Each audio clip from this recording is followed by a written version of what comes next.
Fala galera, tudo bem com vocês? Como é que vocês estão? Um prazer enorme estar aqui com vocês em mais uma aula de bioquímica no nosso canal Medcast PUC Paraná. Hoje a gente vai falar um pouco sobre catabolismo de ácidos graxos. Gente, um assunto complicado, um assunto puxadinho até de entender, muita reação, mas a gente vai tentar fazer de tudo agora para tornar esse assunto um pouco mais fácil, mais acessível para vocês, né? Para vocês conseguirem conquistar aí uma boa nota nas provas que vocês forem fazer de bioquímica, dessa tão temível, né, matéria que é a bioquímica. Mas é uma matéria muito legal e é uma matéria assim que é muito importante para qualquer curso aí da área de biológicas, né? É muito importante ter esse conhecimento prévio nessa área de bioquímica. Então vamos lá. Meu nome é Adam da Guiar, como vocês já me conhecem, e vamos começar a falar um pouquinho então da oxidação dos ácidos graxos, né? Que segundo Leninger, a oxidação ela é considerada como uma via central de geração de energia, né? Juntamente com os carboidratos, são as nossas principais reservas energéticas, né? Moléculas energéticas que as células vão utilizar para continuar fazendo seus processos vitais. Por exemplo, no coração e no fígado, os lipídios suprem até 80% da demanda energética.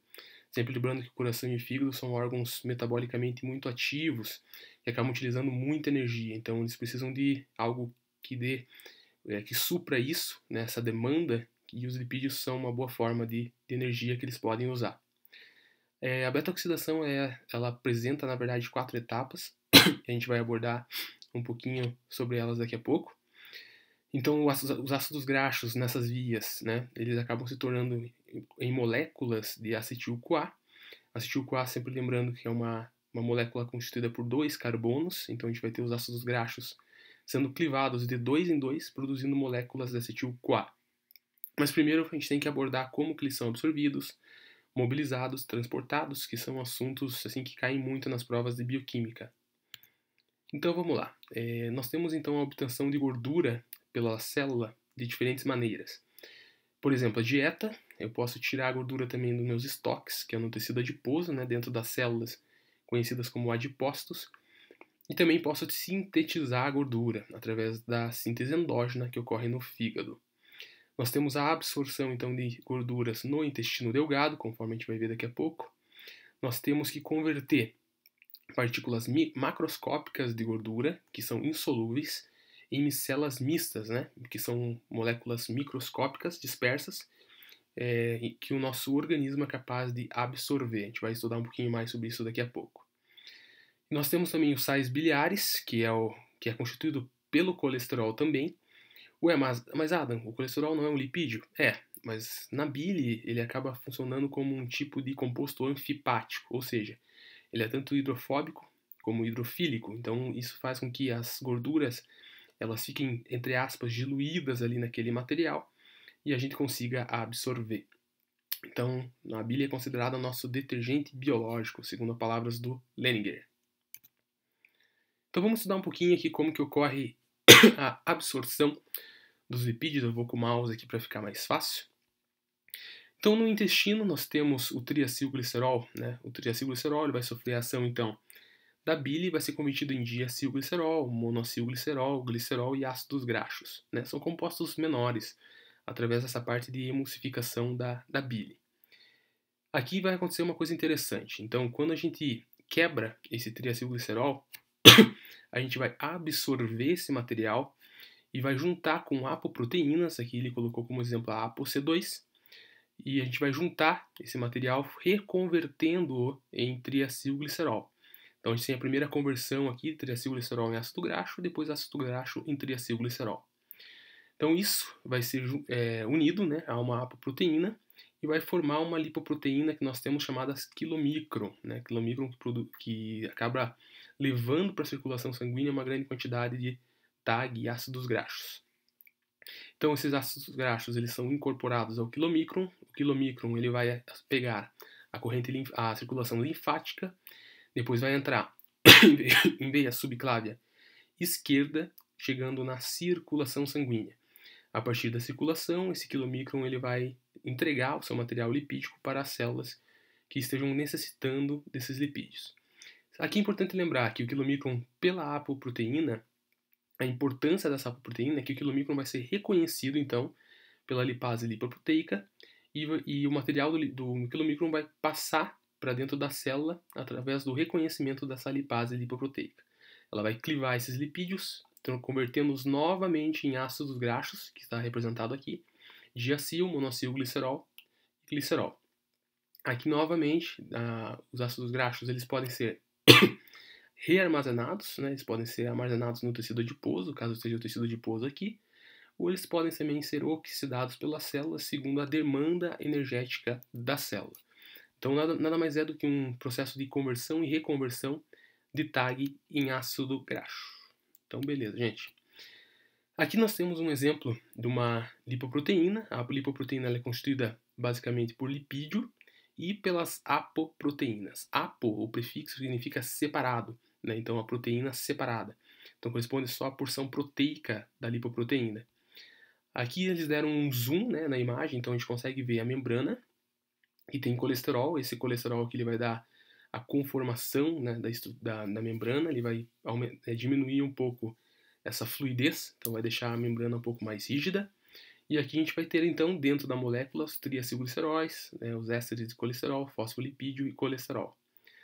É importante lembrar que esse colesterol da membrana ele é um material que vai constituir a membrana, e esse colesterol que está interno é que vai ser utilizado pelas células e vai ser exportado, tá? Importante lembrar. Os fosfolipídios também, gente, né? Os fosfolipídios são compostos, a cabeça aqui é a cabeça polar, então é uma cabeça hidrofílica, que vai acabar interagindo com as moléculas de água presentes no plasma sanguíneo. Então, as gotículas de lipídio, gente, elas são armazenadas, né, e elas são revestidas por perilipinas. Por que existem as perilipinas? As perilipinas é como se fosse um carro forte, né? Elas fazem tipo uma proteção, um carro blindado em torno desses lipídios, impedindo que esses lipídios sejam utilizados no momento inadequado. Então, como se fosse um mecanismo de defesa da célula, protegendo aqueles lipídios ali. Então, hormônios catabólicos, como adrenalina e glucagon, né, que são os mais clássicos, eles vão iniciar respostas celulares, se mobilizando esse material lipídico de dentro da célula para fora da célula. A gente vai ver como que isso ocorre.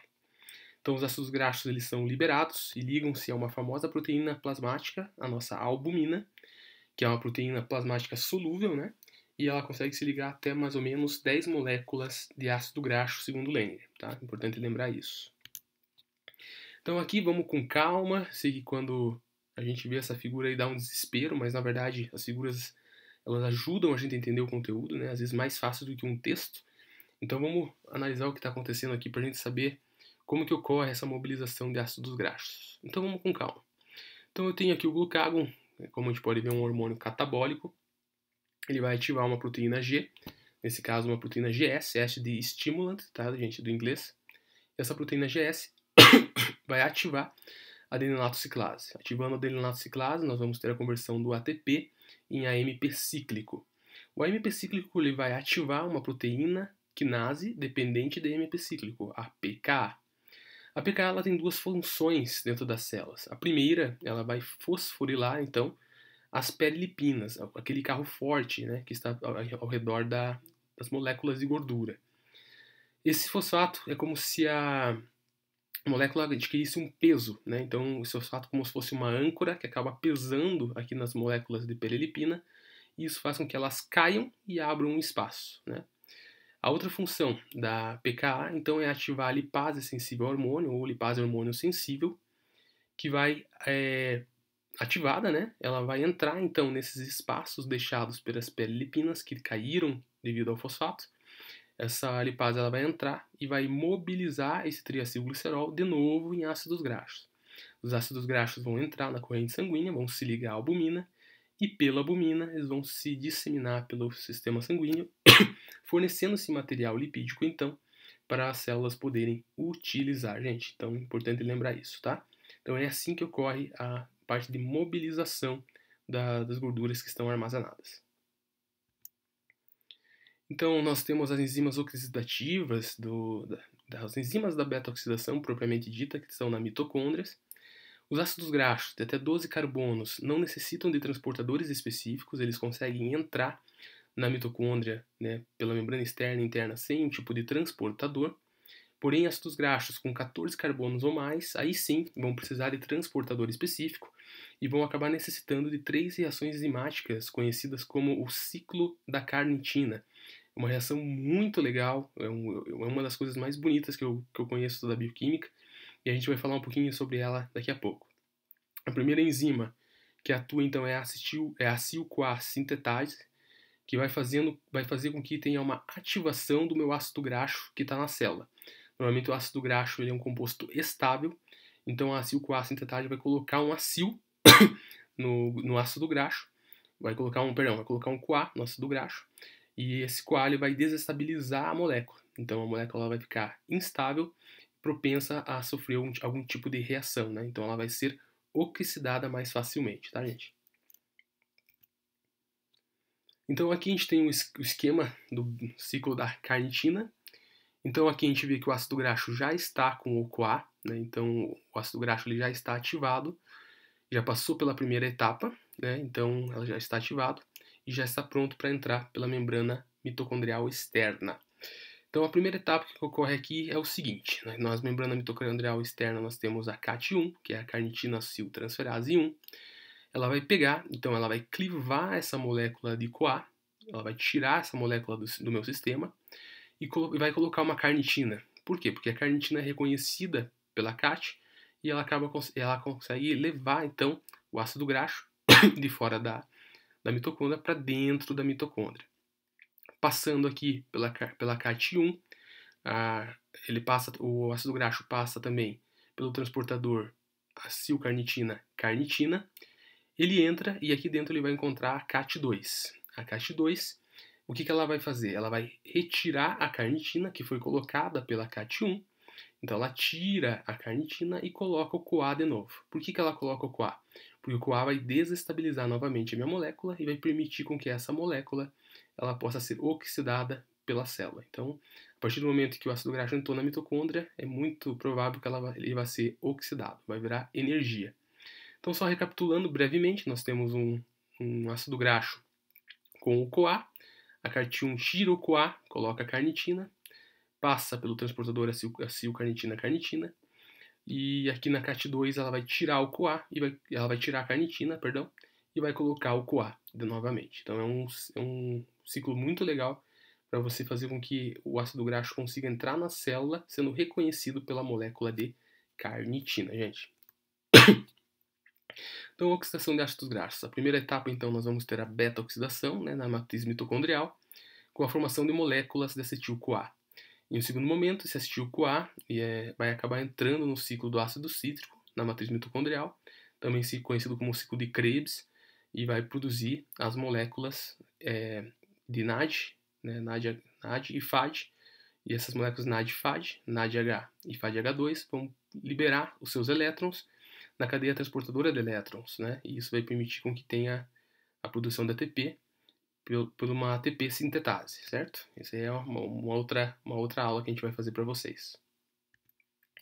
Então aqui a gente tem as 3 etapas, conforme a gente comentou. Então na primeira etapa nós temos o ácido graxo, a sua longa cadeia carbônica sendo clivada de 2 em 2, permitindo que ocorra a beta-oxidação, então. Aqui nós vamos ter os acetil-CoAs, eles vão entrar no ciclo do ácido cítrico, no ciclo de Krebs, e através do ciclo de Krebs nós vamos ter NADH e FADH2.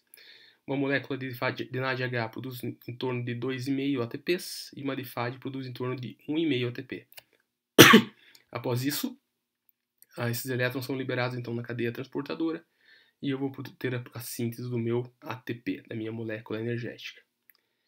Bem, gente, aqui a gente colocou também algumas reações que começam a acontecer na beta-oxidação, que é importante a gente saber, pelo menos, que elas existem, né, o que mais ou menos que ocorre nessa parte de beta-oxidação.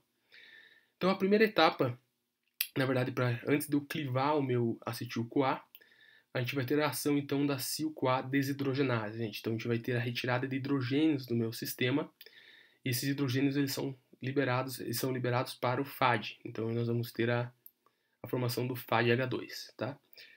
Então a gente já vê aqui que tem uma molécula energética sendo formada aqui, que é o FADH2. Depois nós temos aí no IU-CoA hidratase, como o nome diz, vai colocar uma molécula de água nesse meu sistema. Por que beta-oxidação, gente? Porque ela ocorre aqui, ó. Nós temos o carbono 1 e 2, né? Então nós temos aqui o carbono alfa e beta. Então vai ocorrer aqui entre o carbono alfa e beta, por isso beta-oxidação. Na segunda etapa, então, nós temos aí no IU-CoA hidratase, que vai colocar água no meu sistema. Então eu vou ter aqui o oxigênio aqui e hidrogênio também. Então eu coloquei H2O na minha molécula do ácido graxo, tá? Que vai ser clivada, ainda ela não foi clivada. Depois nós temos a ação de uma outra enzima desidrogenase, então eu tenho mais liberação de hidrogênio com a formação de NADH. Então por isso que a beta-oxidação ela é altamente energética, né? Ela fornece energia tanto pela formação de NAD quanto pela formação de FAD. Depois nós vamos ter a ação da CIL-CoA acetiltransferase, que vai fazer com que tenha então a clivagem definitiva, aqui também é conhecida como tiolase, desculpa gente, esqueci de falar. Vai ocorrer a clivagem então da minha molécula, e eu vou ter a liberação de uma molécula com 2 carbonos, que é o acetil-CoA, e a minha molécula de ácido graxo, que vai estar aqui com o seu radical, né, que vai ser possível de ser clivada novamente, liberando mais uma molécula de 2 carbonos. Então, por que ocorrem essas 4 reações? Essas 4 reações ocorrem porque, assim, após eu clivar a minha molécula, eu preciso de um outro C-OCH2, que é um sítio de reconhecimento da enzima. Então, eu faço todas essas 4 etapas aqui para que eu possa ter um C-OCH2, que foi onde a enzima reconheceu e clivou. Então, a partir dessas 4 etapas, eu tenho a formação de uma outra ligação C-OCH2, que vai ser reconhecida pelo sítio ativo da tiolase. Tá ok, gente? Aqui é importante sempre lembrar que isso aqui normalmente costuma ser uma pegadinha das provas de bioquímica aí. Então, se eu tenho uma molécula com 14 carbonos, ele vai precisar passar por 6 reações, gente. Não é por 7. Porque a partir da sexta reação, eu já tenho 2 acetil-CoAs sendo liberados. Então, assim, sempre quando eu tenho moléculas, por exemplo, de 16 carbonos, não são 8 reações que vão acontecer, são 7. Então tem até uma fórmula que o pessoal fala assim, que o número de ciclos que a molécula de ácido graxo vai passar é o número de carbonos divididos por 2 menos 1. Então vamos lá. Uma molécula de 14 carbonos divididos por 2, 7, menos 1, 6. Então essa é a fórmula que você usa para saber quantas vezes essa molécula vai passar pelo ciclo até liberar todos os acetil-CoAs possíveis para ela poder liberar, tá? Então uma setinha para vocês aí. Então o resultado final da nossa beta-oxidação, a gente vai ter uma molécula de NADH2 e uma de FADH2 por ciclo, por liberação de um acetil-CoA. Nós vamos ter moléculas de acetil-CoA então entrando no ciclo de Krebs, resultando em 108 moléculas de ATP. Isso para o palmitato, gente, que tem 16 carbonos. Então a gente vai ter um gasto de 2 ATPs na ativação do ácido graxo, lá na colocação do CoA, né? Lembra que a gente comentou? Então lá eu tenho um gasto energético de 2 ATPs. Então, retirando 2 ATPs do meu saldo de 108, nós vamos ter um saldo final de 108 ATPs, gente. É basicamente isso. Então, por isso que é altamente energético. A parte de glicólise, ciclo de Krebs, né, fornece em torno de 34 a 38 ATPs, né, dependendo da fonte que vocês forem estudar. Então, aqui a beta-oxidação fornece muito mais, fornece 106 ATPs, né? Por isso que alguns órgãos, preferencialmente, acabam utilizando a beta-oxidação como fonte de energia. Aqui também nós temos os ácidos graxos insaturados, gente. Eu não vou abordar muito isso aqui, porque isso aqui quase não cai nas provas. Mas assim, os ácidos graxos insaturados necessitam de uma isomerase. Então aqui, por exemplo, nós temos uma dupla ligação, está na conformação cis, que não é reconhecido pela nossa enzima. Então essa isomerase ela converte em uma reação trans, uma posição trans, e aí eu consigo fazer a clivagem do ácido graxo. Então a gente precisa de uma isomerase a mais. Quando nós temos poliinsaturados, aqui nós vamos precisar de 2 enzimas, gente. A gente vai precisar de uma isomerase, que vai converter as duplas em uma ligação trans, e uma redutase. Se vocês forem procurar a ação da redutase do Nenninger, nem ele explica. Mas basicamente assim, pela foto vocês conseguem entender que essa redutase é como se ela fundisse 2 duplas ligações em uma, né? E a isomerase vem, transforma essa dupla ligação fundida em uma conformação trans, aí eu consigo clivar a minha molécula em mais uma molécula de acetil-CoA e o resto da molécula do lipídio, né, do ácido graxo. Então a gente precisa de 2 enzimas a mais nessa via, tá? E para Adam, mas beleza, isso você falou de que a gente sempre libera de 2 em 2, mas o que acontece se a molécula for apresentar carbono, número ímpar de carbonos? Boa pergunta, né? Quando o número de carbonos é ímpar, ao final da última clivagem, a gente vai ter uma molécula de 3 carbonos sendo liberada, né? Que é o propionil-CoA. Mas a célula é muito inteligente, então a célula vai pegar essa molécula de propionil-CoA, através de algumas reações, ela vai converter essa molécula em succinil-CoA. O succinil-CoA, se vocês lembrarem, é um dos intermediários do ciclo de Krebs. Então eu acabo reaproveitando essa molécula que não é um acetil-CoA, mas vai se converter em succinil-CoA, que vai poder entrar no ciclo de Krebs, girando o meu ciclo, fazendo com que eu tenha a produção de energia. Então é muito interessante, então as moléculas de carbono ímpar vão liberar o propionil-CoA. Essa aqui é uma questão normalmente de prova que vale a pena ficar ligado, tá? Então o succinil-CoA vai ser aproveitado pela célula para entrar no ciclo de Krebs. Bem, gente, é isso essa primeira parte. Agora a gente vai ter uma parte sobre regulação. Então curta o nosso vídeo aí, né? Se inscreva no nosso canal e até a próxima aula.